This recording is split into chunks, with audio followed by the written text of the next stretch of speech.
This is Dan Dix here reporting for Press for Truth with some of the latest information in regards to the rollout of 5G. Today we're going to be looking at this just out from The Verge. A summit in Egypt will decide the future of 5G and weather forecasts. Heated negotiations will begin in Egypt this week that could decide the future of 5G and weather forecasting.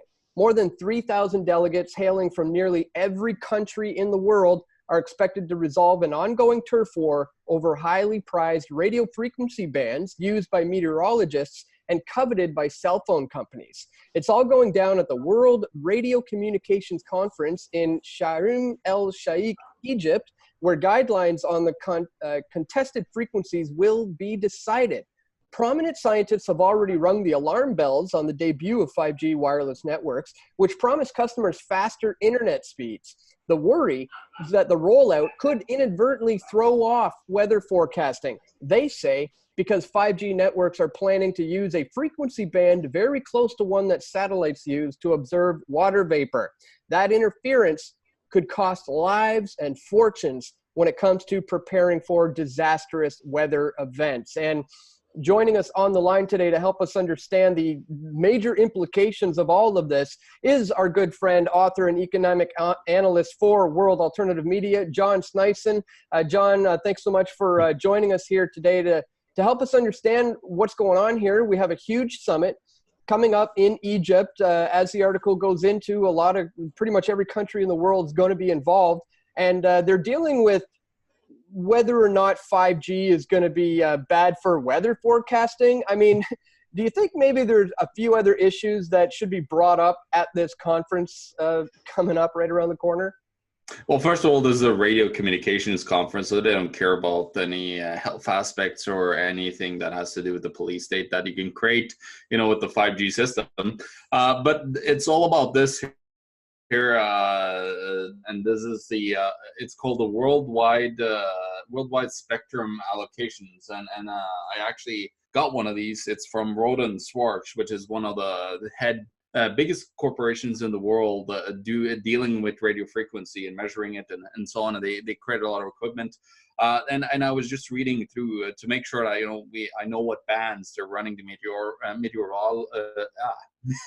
meteorological satellites on. And of course, it's the upper layer of, we're looking at close to 300 gigahertz that they're running these satellites on. And of course, there's other meteorological satellites that actually, not potentially just satellites, but equipment that runs on about, in the 5 gigahertz to 6 gigahertz spectrum as well. Plus there's, in between there as well. And that's right where, of course, the 5G is proposed to have different bandwidths, everywhere from 6 gigahertz all the way up to 230 gigahertz. And that's right where, a lot of this is. Of course, it's not just 5G that's in there. There's a lot of maritime communications, which is not going to be a big problem, of course, because it's offshore. It's not, within a vicinity of our where we are. But again, when you look at sending different frequencies close to each other's bands, there could be potential issues where you have, an interference, as it's called, where the different bands are, maybe amplifying a signal because there's another band running nearby, and it could potentially interfere and cause some issues with how they, calculate weather. Of course, we know that the weather calculations isn't the best. They could calculate, climate change on decade scale, but they can't do more than a 7-day measurement of the weather, which is really funny. But and honestly, again, that if they can really speculate that this is going to this potential interference is going to affect water vapor and therefore their ability to forecast the weather, then is it not a stretch of the imagination to say it could affect something like the bees or the birds' navigation systems or humans' brains? I mean, if it affects water and we're made up of water, isn't it going to affect us as well?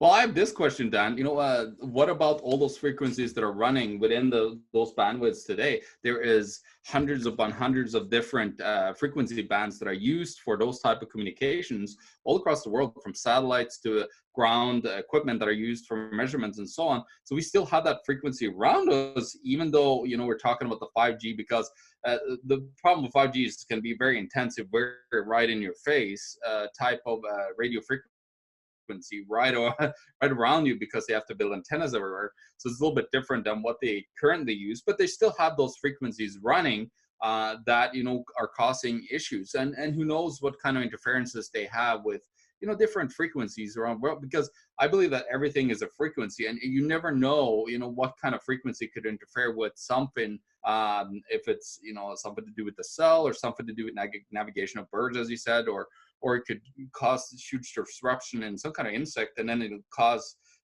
huge interference down further down the line, because suddenly one insect just dies, and then everything that fed on that dies. It's just a snowball effect that you can have in a worst case scenario if you had something like this. But again, it comes down to the discussion of this comes down to again, what I think it's really interesting is, that the government is, running who's gonna be able to use what frequency, and actually somebody's owning a frequency that they could use for, of course, their own, and then everybody else would have to borrow that from them if they need, or if they want to use that frequency band. Of course, it was interesting what recently happened with the ITU, which is another part of the UN, the International Telecom Union, which is just basically the FCC for the United Nations, which is the global government. They recently took over the control over domains in the internet sector. So it clearly becomes that these guys on a global scale are discussing this. So of course it's about we need to have a symmetrical a set of rules, who's going to use what frequencies, or else it's going to just interfere with each other. But again, wise governments in there, taking and spending a lot of money on this, telling who's going to do what. Well, from what I can tell, even within the governments and the technocratic elite, there still is a bit of a clamoring for control. As I understand it, China is, kind of on the chopping block with 5G. They don't want Huawei to be involved with the system, because they're concerned about Beijing having an in of some sort of spying network into the West. What can you tell us about that? I mean, it seems that they are trying to block China's ability to do this. And besides, isn't a part of this all about security and surveillance anyways?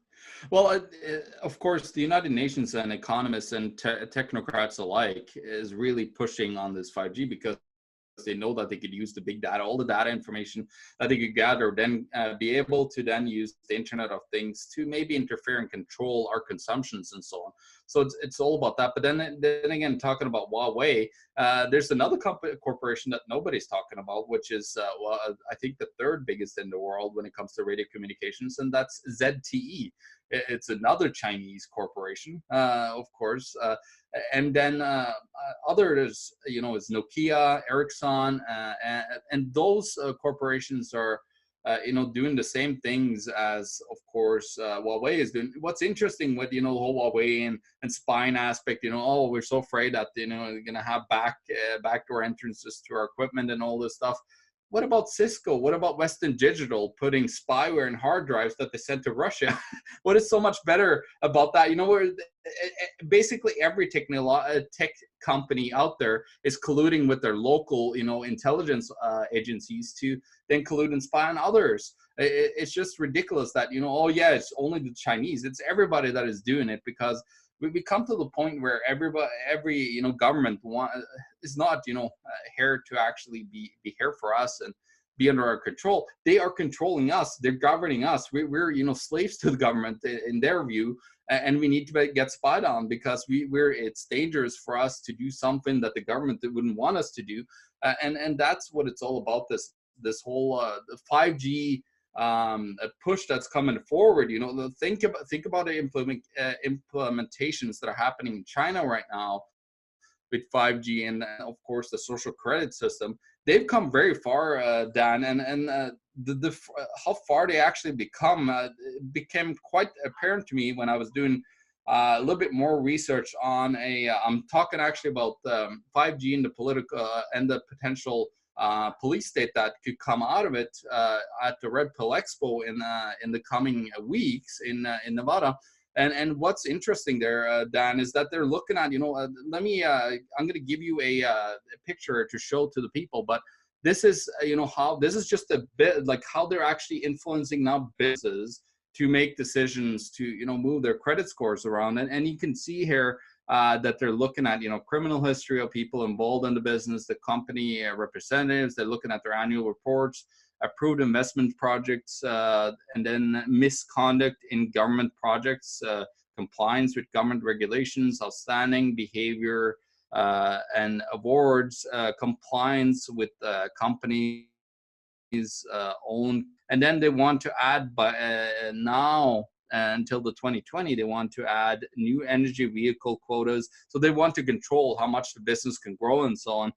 E-commerce and online activities of the businesses, and then what kind of pricing they're allowed to do. So they want to have price controls over these businesses. It's not a free market. You can't control yourself, right?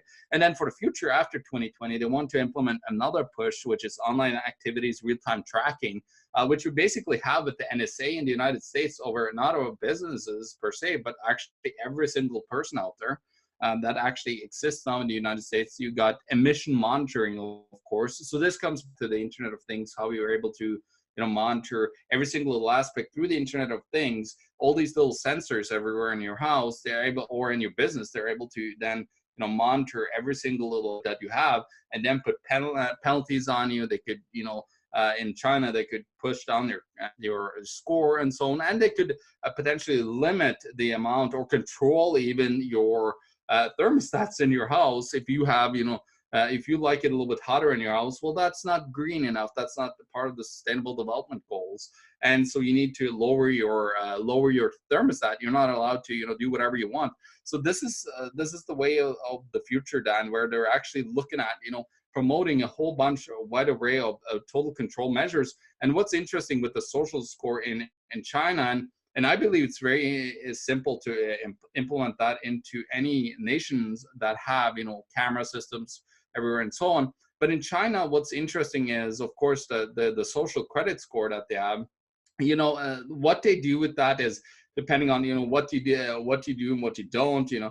On the positive side, it was interesting. It's if you visit your old parents at the old folks home, you actually get a bump up in your social scores. It sounds like, yeah, you got to be a good citizen, you get a good score, of course. But then if you look on the list, on the good side, suddenly it pops up, if you talk good about the government, you get a better social score. And then on the opposite side, you have, if you don't visit your parents, you get demoted. And then if you cheat on online gaming is another one that Yeah, it's give pretty you bad. It's a down. Yeah. It's a blueprint for the West, hands down. We know that this is what's coming, not only in China, in the West, but all over the world. This kind of a system, a tracking system, is what's coming down. And you couple that now with 5G, and it's total surveillance control grid.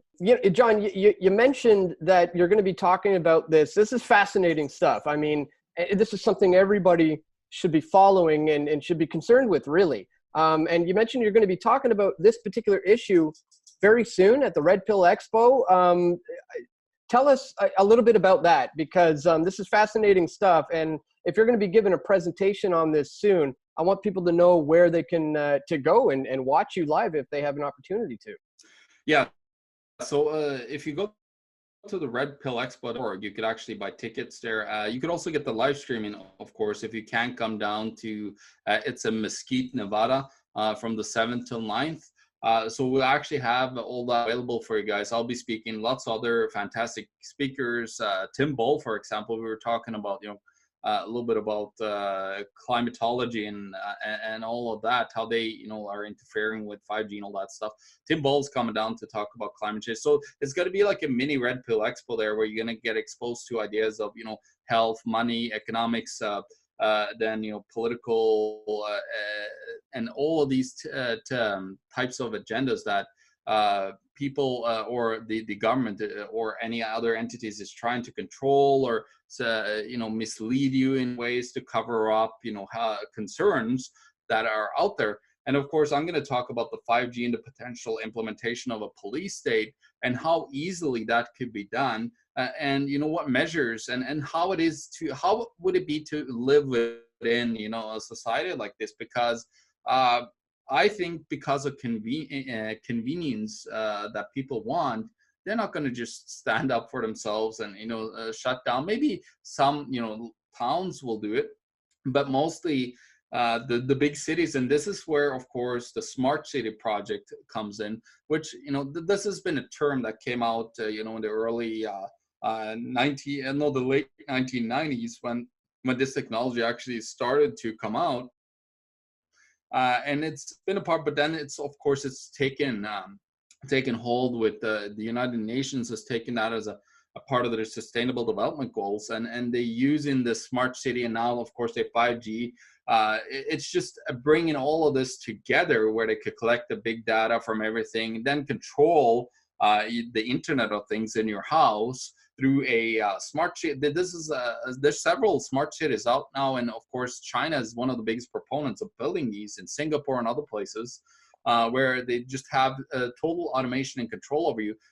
Where of course I said the Internet of Things controls, they could have aspects to listen to you through your interactive devices like Alexa and Siri and all these things, and then they could of course use your home automation system against you, where they actually could suddenly control, not just see what you're using currently, but then also control you through that way. And of course the cashless society comes into this as well, and then of course the biggest one is the CCTV systems, so the closed circuit TV systems that's everywhere, all the cameras that are looking at us, using that with different kind of recognitions. Like now they're using facial recognition, emotional recognition, voice recognition.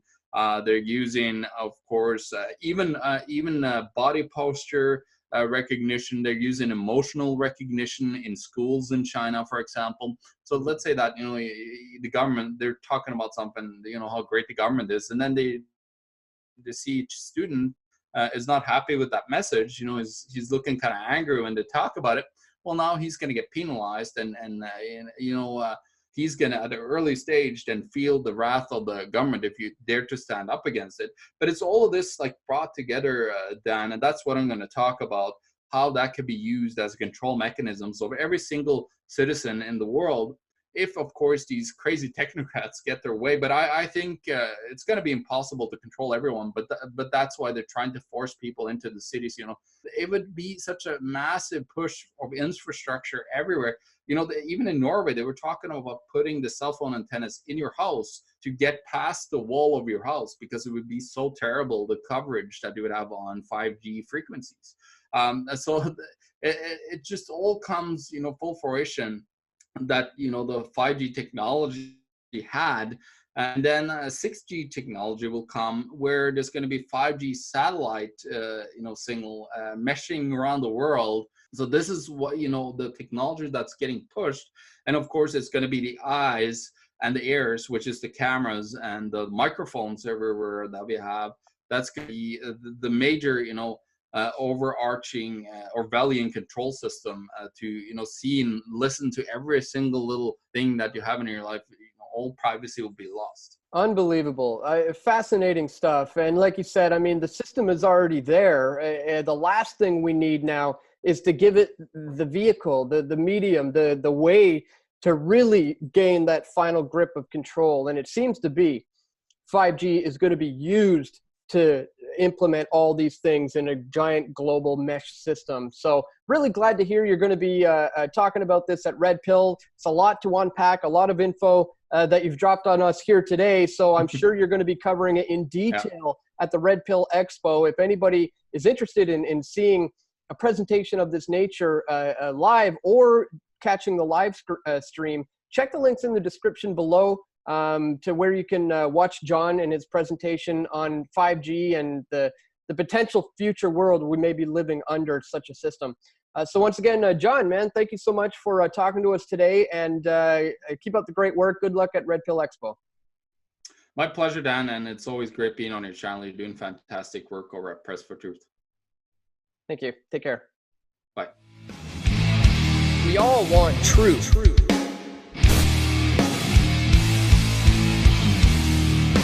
The truth will set you free.